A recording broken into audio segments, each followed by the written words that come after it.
Hello everyone, welcome to ANT. और आज की इस वीडियो में हम जेई एडवांस में आए हुए कुछ बेहतरीन क्वेश्चंस के बारे में डिस्कस करने वाले हैं। तो इस वीडियो में बने रहिएगा, क्योंकि मुझे ऐसा लगता है कि इन PYQs से हमें काफ़ी कुछ सीखने को मिलेगा और हमारे जो कॉन्सेप्ट हैं वो और भी अच्छे से बूस्ट हो जाएंगे, हमारी प्रिपरेशन को आगे इम्प्रूव करेंगे। So let's start some questions from JEE advance.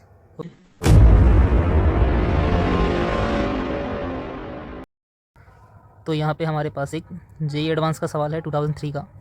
उस टाइम पे एडवांस में जो है सब्जेक्टिव क्वेश्चंस आया करते थे, और इन सब्जेक्टिव क्वेश्चंस का सबसे अच्छा जो बेनिफिट है वो हमारे लिए ये है कि इनको करने से हमारे जो कंसेप्ट क्लियर होते हैं वो उनसे कहीं ज़्यादा बेहतर तरीके से क्लियर होते हैं जब हम MCQ या MSQ क्वेश्चन को सोल्व कर रहे होते हैं। तो ये काफ़ी अच्छा सवाल है हमारे पास। मैं आपको सजेस्ट करूँगा कि एक बार आप इस वीडियो को पॉज कीजिए, इस क्वेश्चन को ध्यान से पढ़िए और फिर हम इस क्वेश्चन में आगे बढ़ते हैं। एक बार आप अपने तरीके से भी ट्राई कीजिएगा इस क्वेश्चन को। तो मैं यहाँ पे इसका सॉल्यूशन करने जा रहा हूँ, ध्यान से देखिएगा। इस क्वेश्चन में हमारे पास बोल रहा है कि एक लाइट सोर्स है हमारे पास जिनमें फोटोन की जो एनर्जी है वो 5 इलेक्ट्रॉन वोल्ट की है। कि यहाँ पे आपके पास एक लाइट सोर्स था और जिससे फोटोन निकल रहा है, इसके फोटोन की हर एक फोटोन की एनर्जी 5 इलेक्ट्रॉन वोल्ट है, और ये किसी कैथोड पे जाके गिर रहे हैं। कैथोड मतलब हमारे पास कोई फोटो इलेक्ट्रिक मटेरियल है, ठीक है, जिसका वर्क फंक्शन उन्होंने दे रखा है। और इस वर्क फंक्शन की जो वैल्यू है, मैं इस डायग्राम को थोड़ा सा अच्छे से बना लेता हूँ यहाँ। हाँ, जो इसका वर्क फंक्शन उन्होंने दे रखा है वो 3 इलेक्ट्रॉन वोल्ट का दे रखा है, और हर एक फोटोन की एनर्जी दे रखी है हमें 5 इलेक्ट्रॉन वोल्ट की। इस सिचुएशन में जब इंटेंसिटी हमारे पास 10⁻⁻⁵ वोट पर मीटर स्क्वायर है, तो जो करंट का वैल्यू है हमारे पास वो 4 माइक्रो एम्पियर का है। अब हमें इस क्वेश्चन के अंदर ग्राफ बनाना है करंट के बीच में और पोटेंशियल के बीच में। तो यहाँ पे मैं करंट और पोटेंशियल के बीच में ग्राफ प्लॉट करूँगा। एक्स एक्सिस पे मैंने पोटेंशियल लिया है और वाई एक्सिस पे मैंने करंट लिया है। तो ध्यान से देखते हैं इस क्वेश्चन में जो हमारे पास इक्वेशन है, इक्वेशन ऑफ एनर्जी कंजर्वेशन, जो फोटो इलेक्ट्रिक इफेक्ट में हमारे पास एनर्जी कंजर्वेशन का इक्वेशन है, उसके according energy equals to work function plus E V0। V0 हमारे पास होता है स्टॉपिंग पोटेंशियल। अगर हम एनर्जी की बात करें तो फोटोन की एनर्जी हमारे पास 5 इलेक्ट्रॉन वोल्ट की है, वर्क फंक्शन हमारे पास 3 इलेक्ट्रॉन वोल्ट का होगा plus E V0 as it is. तो जो हमारे पास स्टॉपिंग पोटेंशियल का वैल्यू निकल के आएगा वो यहाँ से निकल के आएगा 2 वोल्ट का। मतलब कि इस मटेरियल के लिए हमारे पास स्टॉपिंग पोटेंशियल का वैल्यू होगा 2 वोल्ट। अब पहली सिचुएशन की बात कर लेते हैं। फर्स्ट सिचुएशन में हमारे पास क्या हो रहा है कि जो इंटेंसिटी है वो है 10⁻⁻⁵ वोट पर मीटर स्क्वायर, और इसके कोरस्पॉन्डिंग जो हमारा करंट फ्लो हो रहा है उस करंट का वैल्यू है हमारे पास 5 माइक्रो एम्पियर का।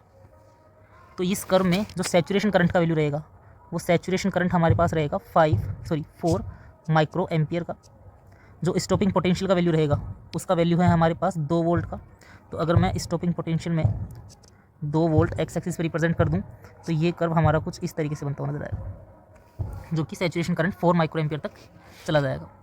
इसी का बी पार्ट जो है क्वेश्चन का, इस बी पार्ट में हमें बोल रहा है also draw a graph for intensity of incident radiation. Okay, यहाँ पे था हमारे पास 2 × 10⁻⁻⁵, ठीक है। तो इस सिचुएशन में हमारे पास क्या होगा, अगर इंटेंसिटी का जो नया वैल्यू है वो 2 × 10⁻⁵ वोट पर मीटर स्क्वायर हो जाए, तब हमें बताना है कि करंट किस तरीके से चेंज करेगा अपनी वैल्यू को।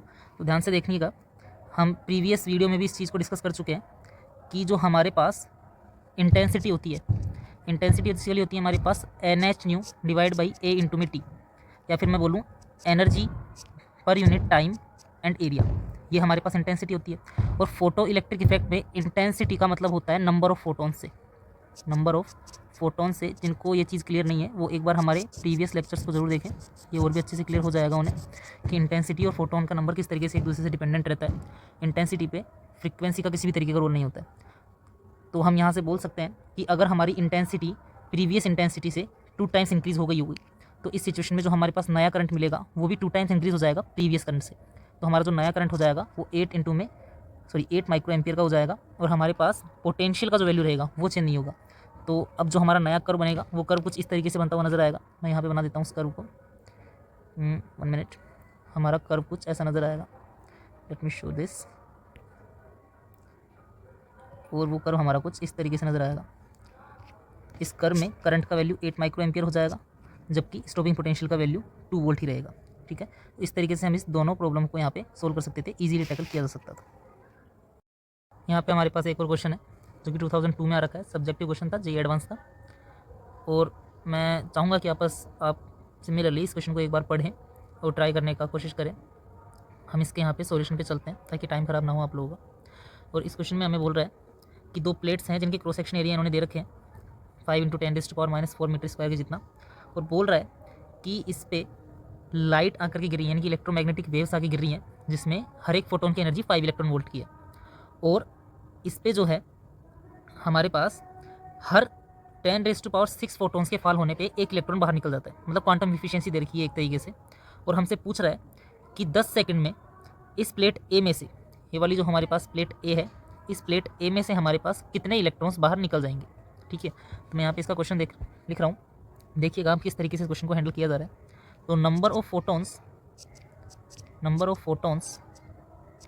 जो इस पर गिर रहे हैं 1 सेकंड में, वो है हमारे पास number of photons falling in 1 second is 10⁶। तो जो हमारे पास 10 सेकंड में नंबर ऑफ फोटोन्स गिरेंगे इस पर, वो हो जाएंगे कितने। ठीक है, वो भी हम लिख ही लेते हैं यहाँ पे। जो हमारे पास 10 सेकंड में फोटोन्स गिरेंगे, हमारे पास number of photons falling in 10 second is equals to 10⁶ × 10, यानी कि 10⁻⁷ फोटोन्स। ठीक है, सॉरी यहाँ पे शायद 16 फोटोन गिर रहे थे, हाँ 10⁻16 फोटोन गिर रहे थे हमारे पास। तो ये हो जाएंगे 10⁻17 फोटोन्स जो इस पर 10 सेकंड के अंदर गिर जाएंगे। अब आगे हमारे पास है कि ये जो फोटोन्स गिर रहे हैं 10⁻16, ये per unit square metre square के एरिया पे गिर रहे हैं। ठीक है, पर यूनिट टाइम में per unit square metre square के एरिया पे गिर रहे हैं। और जो हमारे पास टोटल एरिया गिवन है, वो टोटल एरिया है 5 × 10⁻⁴ का। तो जो टोटल नंबर ऑफ इलेक्ट्रॉन्स गिरेंगे हमारे पास, total number of photons falling in plate A, और I should say on plate A, is equals to 10⁻17 into, और इसका एरिया कितना है हमारे पास 5 × 10⁻⁻⁴ मीटर स्क्वायर का। तो जो टोटल नंबर ऑफ फोटोन्स होंगे हमारे पास, टोटल नंबर ऑफ फोटोन्स जो गिर रहे होंगे इस पर, वो हो जाएंगे हमारे पास 5 × 10⁻13 के जितना। इतने हमारे पास फोटोन्स गिर जाएंगे। ठीक है, जो इसकी क्वांटम इफिशियंसी है वो कितनी है हमारे पास, क्वांटम इफिशियंसी है 1/10⁻⁶ की। ठीक, तो नंबर ऑफ इलेक्ट्रॉन्स जो हमारे पास फॉर्मूला होता है क्वांटम इफिशियंसी का, वो होता है number of electrons divide by number of photons. तो हम यहाँ से इजीली नंबर ऑफ इलेक्ट्रॉन्स को कैलकुलेट कर सकते हैं। तो जो हमारे पास number of electrons are coming in 10 seconds is equals to NE is equals to number of photons जो गिर रहे हैं वो है 5 × 10⁻13, और इफिशियंसी है हमारे पास 1/10⁻⁶। तो जो NE का हमारे पास वैल्यू आएगा वो आ जाएगा 5 × 10⁻7, जो कि इस क्वेश्चन का पहला पार्ट है। ठीक है, 10 सेकंड में हमारे पास इतने नंबर ऑफ इलेक्ट्रॉन्स बाहर निकल जाएंगे इस सिस्टम से। ठीक है, इस तरीके से हमने यहाँ पे पहला पार्ट यहाँ से डील कर लिया है। इसका अगला पार्ट देखते हैं, और अगले पार्ट में हमसे पूछ रहा है the magnitude of electric field between the plate A and B in 10 second. ठीक है, तो देखिएगा यहाँ पे इसमें क्या होगा हमारे पास कि जो चार्ज होगा हमारे पास प्लेट ए पे। अब प्लेट ए से इलेक्ट्रॉन्स बाहर निकल रहे हैं, तो प्लेट ए पे इलेक्ट्रॉन्स के बाहर निकले से इस पर पॉजिटिव चार्ज आ जाएगा। और प्लेट बी पे हमारे पास चार्ज दे रखा था, वो इनिशियली चार्ज था हमारे पास कितना 33.7 × 10⁻⁻12 के जितना।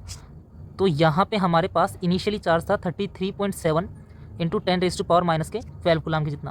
तो अगर प्लेट ए से इलेक्ट्रॉन बाहर जाएगा तो प्लेट ए पे पॉजिटिव चार्ज आएगा, और प्लेट बी पे ये इलेक्ट्रॉन्स जाके इकट्ठे होते रहेंगे। तो इन इलेक्ट्रॉन्स के इकट्ठे होने से क्या होगा, प्लेट बी का चार्ज कम होता जाएगा।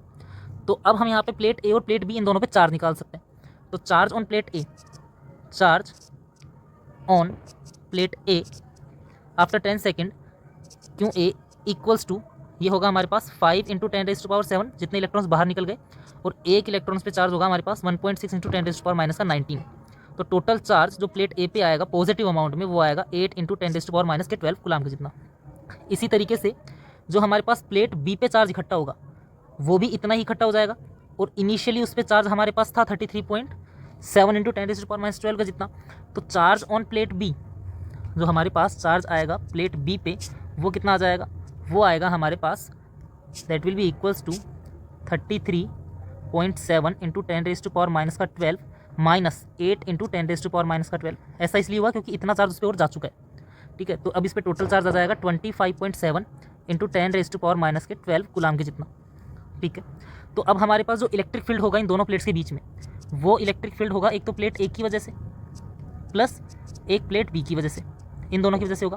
प्लेट ए पे जो हमारे पास चार्ज होगा, ठीक है, वो चार्ज कितना हो जाएगा हमारे पास, सारा का सारा पॉजिटिव चार्ज। ओके, तो अगर मैं यहाँ पे बात करूँ तो प्लेट ए पे चार्ज की वजह से इलेक्ट्रिक फील्ड का डायरेक्शन रहेगा इस तरफ, और प्लेट बी के चार्ज की वजह से, जो कि प्लेट बी पे भी पॉजिटिव चार्ज ही रहेगा, और उसकी वजह से इलेक्ट्रिक फील्ड का डायरेक्शन रहेगा इस तरफ। तो जो हमारे पास नेट इलेक्ट्रिक फील्ड आएगा वो आएगा ई ए माइनस का ई बी, दोनों एक दूसरे को अपोजिट डायरेक्शन में कैंसिल आउट करेंगे। ई ए और ई बी, इसका वैल्यू किस तरीके से लिख सकते हैं, क्यू ए अपॉन में 2a एप्सिलॉन नोट, जो कि सिग्मा अपॉन 2 एप्सिलॉन नोट हो जाएगा, माइनस का क्यू बी अपॉन में 2a एप्सिलॉन नोट। सॉल्व करते हैं यहाँ पे, ये हमारे पास आएगा 25.7 minus 8 into 10⁻⁻12 divide by 2 into area हो जाएगा हमारे पास 5 इंटू 10⁻⁻4 के जितना।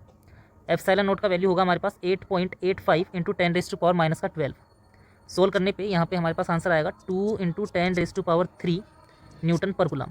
ठीक है, let me check this, okay 25.7 minus का 8, that will be cancel, okay this is right, this is 2 into 10⁻³ newton per coulomb की जितना। इसके थर्ड क्वेश्चन में हमसे बोल रहे हैं the kinetic energy of the most energetic photo electrons emitted at 10 second when it reaches plate B. तो हमें काइनेटिक एनर्जी निकालनी है कि मैक्सिमम काइनेटिक एनर्जी कितनी होगी जो कि प्लेट ए से 10वें सेकंड पे निकल रहा होगा। तो मैक्सिमम काइनेटिक एनर्जी का हमारे पास फॉर्मूला होता है, maximum kinetic energy of electron in photo electric effect is के मैक्सिमम इक्वल्स टू, अगर हम टोटल एनर्जी में से वर्क फंक्शन को सब्ट्रैक्ट कर दें, यही होगा। तो जो हमारे पास टोटल एनर्जी थी फॉलिंग फोटोन की वो थी 5 इलेक्ट्रॉन वोल्ट की, और जो वर्क फंक्शन था वो था हमारे पास 2 इलेक्ट्रॉन वोल्ट का। तो जो के का मैक्सिमम वैल्यू आएगा, यानी कि काइनेटिक एनर्जी का मैक्सिमम वैल्यू आएगा, वो आएगा 3 इलेक्ट्रॉन वोल्ट के जितना। ठीक है, लेकिन हमें पूछ रहा है कि kinetic energy of the most energetic photo electron emitted at 10 second when it reaches at plate B. तो जब ये प्लेट बी पे अपनी तरफ जा रहा होगा, प्लेट बी की तरफ जा रहा होगा, तो प्लेट बी का चार्ज भी इसे अपनी तरफ पुश कर रहा होगा, ठीक है, और जो प्लेट ए का चार्ज है वो इसे रिपेल कर रहा होगा। तो इसकी वजह से जो ये इलेक्ट्रॉन होगा हमारे पास, जो कि फोटो इलेक्ट्रॉन्स की वजह से, फोटोनिक इफेक्ट की वजह से के मैक्सिमम के साथ निकला है, इस पे जो प्लेट ओ होगा वो इस तरफ अट्रैक्ट करेगा और प्लेट बी इसको पुश करेगा। तो यहाँ पे अब हम टोटल एनर्जी निकाल सकते हैं, जिसमें हमारे पास कंट्रीब्यूशन रहेगा इलेक्ट्रिक फील्ड का भी। यानी कि अब हम इसमें टोटल एनर्जी को कुछ इस तरीके से लिखेंगे, टोटल एनर्जी जो हमारे पास होगी वो हो जाएगी एक तो फोटो इलेक्ट्रॉन्स की वजह से जो कि के मैक्सिमम के इक्वल आएगी, प्लस एक आएगी हमारे पास इसकी पोटेंशियल एनर्जी जो कि इलेक्ट्रिक पोटेंशियल एनर्जी होगी, और वो हो जाएगी हमारे पास चार्ज इंटू में पोटेंशियल, और पोटेंशियल को हम लिख सकते हैं इलेक्ट्रिक फील्ड इंटू दोनों के बीच का सेपरेशन। अब जो के मैक्सिमम का वैल्यू होगा वो 3 इलेक्ट्रॉन वोल्ट, चार्ज को हम इलेक्ट्रॉन ले लेते हैं, जो इलेक्ट्रिक फील्ड का वैल्यू आया है हमारे पास वो आया है 2 इंटू 10⁻3, और जो दोनों के बीच का सेपरेशन था प्लेट्स का वो था 1 सेंटीमीटर का, यानी कि 1 इंटू 10⁻⁻²। तो इसको सोल्व करने पे अब हमारे पास आंसर आएगा that will B 3 electron volt, और ये हो जाएगा हमारे पास 20 इलेक्ट्रॉन वोल्ट के जितना। ठीक है, तो ये आ जाएगा हमारे पास 23 इलेक्ट्रॉन वोल्ट इसकी टोटल एनर्जी, जो फोटोन प्लेट बी पे गिर रहा होगा 10वें सेकंड में, इसकी टोटल एनर्जी आ जाएगी हमारे पास 23 इलेक्ट्रॉन वोल्ट के जितनी। हेयर ये वन मोर क्वेश्चन, काफ़ी अच्छा क्वेश्चन है ये, क्योंकि फोटो इलेक्ट्रिक इफेक्ट को इन्होंने काइनेमेटिक्स से काफ़ी अच्छे से रिलेट किया है यहाँ पे इस क्वेश्चन के ज़रिए, और हमें वापस से यहाँ पे इस क्वेश्चन में, जो कि एडवांस के पेपर में अक्सर देखने को मिलता है मॉडर्न फिजिक्स से, नॉन लविंग कैलकुलेशंस, ऐसा ही क्वेश्चन हमें देखने को मिला है यहाँ पे। लेकिन काफ़ी अच्छा भी क्वेश्चन है क्योंकि काइनेमेटिक्स से काफ़ी अच्छे से रिलेट कर रखा है इसको। क्वेश्चन में हमसे पूछ रहा है कि फोर्स का वैल्यू कितना होगा। आप इस क्वेश्चन को एक बार पढ़िएगा, ठीक है, और फिर हमें इस क्वेश्चन को ट्राई करिएगा अपने दम पे, फिर देखते हैं कि मतलब कितने लोग इसका आंसर सही कमेंट कर पाते हैं कमेंट सेक्शन में। इसमें इफिशियंसी हमें जो है वो 100% दे रखी है, जो इसकी इफिशियंसी रेट है वो हमारे पास 100% है, मतलब जितना फोटोन गिर रहा है उतने को उतने इलेक्ट्रॉन बाहर निकल जा रहे हैं। और वर्क फंक्शन दे रखा है इसका 625 इंटू 10⁻⁻2 इलेक्ट्रॉन वोल्ट जितना, और जो पावर है हमारे पास लाइट की वो है 200 वोट की। और एक और चीज़ जो हमें दे रखी है यहाँ पे कि a potential difference of 5 volt is applied between cathode and anode, जो एनोड और कैथोड है उनके बीच में हमने 500 वोल्ट का एक पोटेंशियल डिफरेंस अप्लाई कर भी रखा है। तो अब हमें पूछ रहा है all the emitted electrons are incident normally on the anode absorb the anode experience a force. तो होगा क्या कि जब एक कैथोड से, सपोज ये कैथोड ए है और ये हमारे पास एनोड बी है, जब कैथोड से इलेक्ट्रॉन निकल के एनोड बी पे पहुँचेंगे तो इन इलेक्ट्रॉन्स की वजह से इस एनोड बी पे कितना हमारे पास फोर्स एक्सपीरियंस किया जाएगा बी को। ठीक है, तो इस क्वेश्चन का सॉल्यूशन कुछ इस तरीके से हम देख सकते हैं। यहाँ पे जो पावर दे रखी है हमें, पावर बेसिकली होती है एनर्जी पर यूनिट एरिया इनटू टाइम। तो जो हमें पावर गिवन है वो 200 वोट की पावर है, एनर्जी हमारे पास NH न्यू हो जाएगी, एरिया हमारे पास A और टाइम हम T ले रहे हैं यहाँ पे। तो जो नंबर ऑफ फोटोन्स हमारे पास गिर रहे होंगे इस लाइट सोर्स से A पे, उसका वैल्यू होगा हमारे पास 200 A इंटू टी